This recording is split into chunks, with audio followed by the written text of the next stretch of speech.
गणित की live class में क्लास 11th के सभी विद्यार्थियों का स्वागत है। आज समृद्ध संख्याओं के चैप्टर से हमें कुछ नई बातों का अध्ययन करना है। सबसे पहले गुणात्मक प्रतिलोम की बात करते हैं।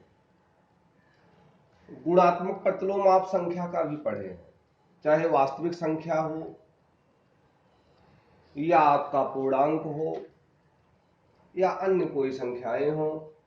जैसे हम कहें मेरे पास कोई संख्या x है, x अशून्य संख्या है, तो इसका गुणात्मक प्रतिलोम आप लोग बताया करते थे 1/x। अब संख्याएं कई तरीके की होती हैं। सबसे बड़ा परिवार या संख्याओं का सबसे बड़ा समुच्चय कौन सा होता है? समृद्ध संख्याओं का समुच्चय। इसकी इंग्लिश क्या होती है? Complex number. कॉम्प्लेक्स नंबर का पहला अक्षर कौन है? C। तो समृद्ध संख्याओं के परिवार को या समूह को या समुच्चय को कैपिटल C से लिखते हैं। तो आइए देखते हैं गुणात्मक प्रतिलोम सेम ऐसे ही है।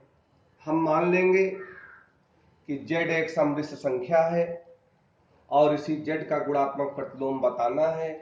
तो अगर x का कोई गुणात्मक प्रतिलोम पूछे तो 1/x, तो Z का पूछे तो क्या होगा बेटे? 1/z। तो मान लिया Z एक समृद्ध संख्या है, तो इसका गुणात्मक प्रतिलोम क्या होना चाहिए? 1/z। लेकिन बेटा z जो है अशून्य होना चाहिए, शून्येतर होना चाहिए। अगर शून्य हो जाएगा तो यहां पर शून्य हो जाएगा और जिस भिन्न का हर शून्य है उसका मान अनंत हो जाएगा। अब आपके सामने समस्या है कि प्रतिलोम तो आपने निकाल लिया 1/z, लेकिन जो भी आएगा उसको हम हमेशा कोशिश करेंगे कि मानक रूप या स्टैंडर्ड फॉर्म या a+ib के रूप में उसको लिखें। क्वेश्चन नंबर 1 से 10 तक आपने देखा था, हम उसको सिंप्लीफाई करते थे, आप भी सिंप्लीफाई करते थे। जो उत्तर आता था उसके हर में आई होता ही नहीं था। जो कुछ होते थे वह अंश में होते थे, तो बिना आई वाला एक साथ और आई वाला आप एक साथ लिख देते थे। फिर आप कहते थे a+ib रूप आ गया। लेकिन अगर यहां z में हम कहते हैं a+ib है तो 1/z 1/a+ib हो जाएगा, तो इसके हर में आ जाएगा i। तो कैसे आप इसको लिखोगे? तो जब कभी भी दिए गए व्यंजक में उसके हर में a+ib रूप की समृद्ध संख्याएं हैं अर्थात i उपस्थित है, तो मानक रूप अर्थात a+ib में लिखने के लिए सबसे पहले आप इसको देखेंगे संयुग्मी समृद्ध संख्या। तो दूसरी हेडिंग आप डालिए संयुग्मी समृद्ध संख्या, कॉन्जुगेट कॉम्प्लेक्स नंबर। हम मानते हैं माना z बराबर a+ib एक समृद्ध संख्या है, तो इसके समयुग्मी समृद्ध संख्या को बेटा z की समयुग्मी समृद्ध संख्या चाहिए हमें, तो z बार से लिखते हैं, z बार से लिखते हैं। देखो z लिखा है, उसके ऊपर एक छोटा सा लाइन सेगमेंट है, तो z बार का मतलब क्या है? z की संयुग्मी तथा z बराबर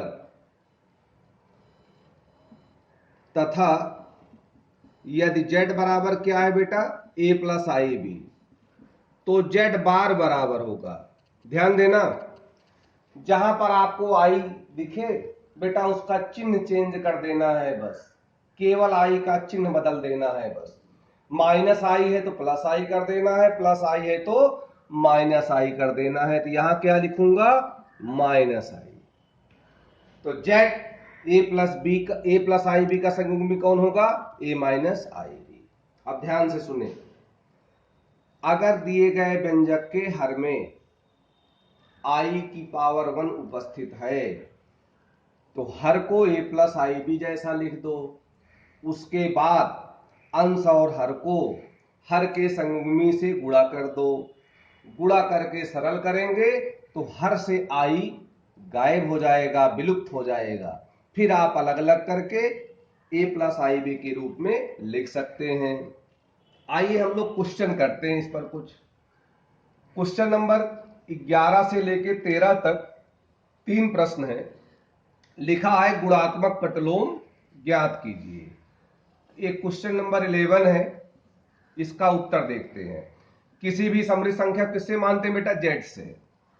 तो माना जेड बराबर 4 माइनस 3i। कौन लड़का बताएगा इसकी संयुग्मी? जेड बार बराबर, तो जहां आई का चिन्ह देखो यहां कौन सा है? माइनस, तो क्या कर देंगे बेटा? प्लस। तो जेड का गुणात्मक प्रतिलोम बराबर क्या होता है बेटा? 1/जेड। जेड का मान रख दो 4 माइनस 3i।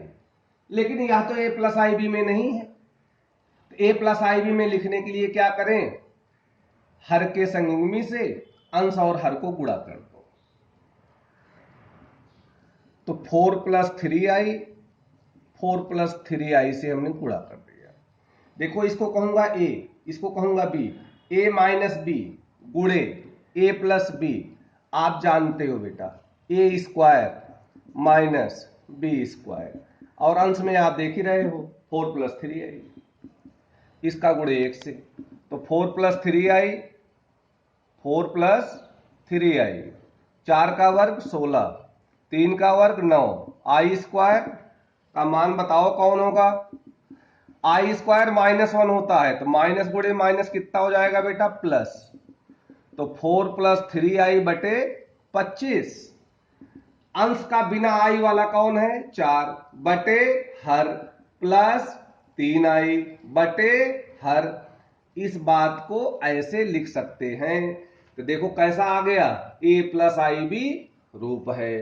तो जब भी दिए गए व्यंजक में आप कोई क्वेश्चन सॉल्व कर रहे हैं, उसके हर में आई आ जाए तो आप क्या करेंगे? हर को ए प्लस आई बी के रूप में लिखेंगे। उसके बाद उसके संयुग्मी से आप अंश और हर को गुणा करके सरल करेंगे तो ऑलरेडी वो सिंप्लीफाई हो जाएगा ए प्लस आई बी के रूप में। आपके लिए 2 होमवर्क है, क्वेश्चन नंबर 12, क्वेश्चन नंबर 13। नहीं आएगा आपको तो हम बताएंगे अवश्य, आप ट्राई कीजिएगा। आपका दिन शुभ हो। Thank you.